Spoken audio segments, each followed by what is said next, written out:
नातं विश्वासाचं, एक पाऊल आधुनिकतेचं. या कार्यक्रमाचा आज 25वा दिवस.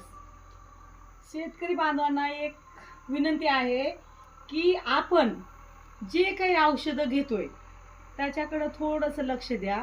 कोणतं औषध आज असं निदर्शनास आलंय की 2-4 शेतकऱ्यांचं म्हणणं की मॅडम तुम्ही जे सांगताय व्हिडिओमध्ये ते औषधं आम्ही घेतले पण रिझल्ट आला नाही.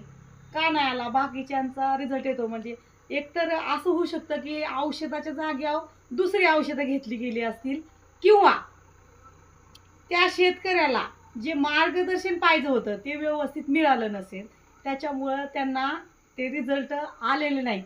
दुसऱ्या दुकानात बाहेरून घेतलं पण व्यवस्थित रिझल्ट आला नाही. कारण ही शेतकऱ्याला फवारणी महाग जाऊन बसते.